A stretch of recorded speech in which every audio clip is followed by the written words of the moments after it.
आप सभी को मेरा नमस्कार। स्वागत है आपका मेरे चैनल के आद्या में। आज मैं आपके साथ देवउठनी एकादशी की कथा शेयर करने वाली हूँ।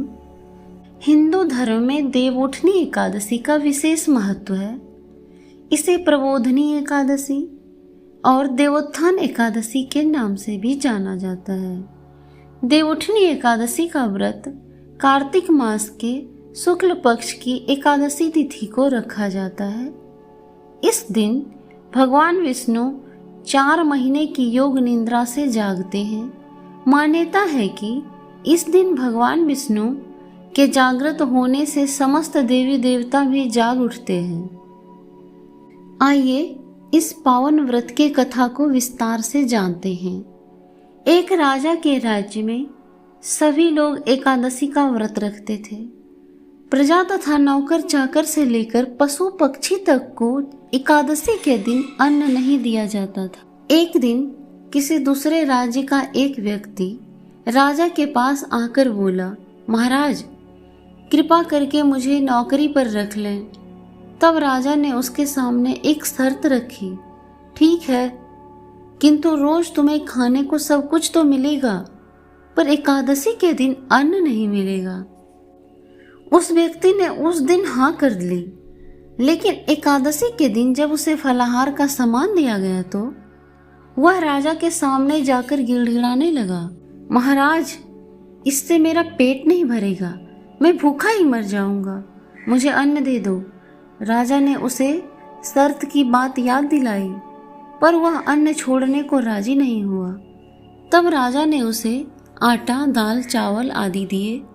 वह नित्य की तरह नदी पर पहुंचा और स्नान कर भोजन पकाने लगा। जब भोजन बन गया तो वह भगवान को बुलाने लगा, आओ भगवान, भोजन तैयार है। उसके बुलाने पर पीताम्बर धारण किए भगवान चतुर्भुज रूप में आ पहुंचे तथा प्रेम से उसके साथ भोजन करने लगे। भोजन इत्यादि करने के बाद भगवान अंतर्धान हो गए तथा वह अपने काम पर चला गया। 15 दिन बाद अगली एकादशी को वह राजा से कहने लगा कि महाराज मुझे 2 गुना सामान दीजिए। उस दिन तो मैं भूखा ही रह गया। राजा ने कारण पूछा तो उसने बताया कि हमारे साथ भगवान भी खाते हैं, इसलिए हम दोनों के लिए यह सामान पूरा नहीं होता। यह सुनकर राजा को बड़ा आश्चर्य हुआ।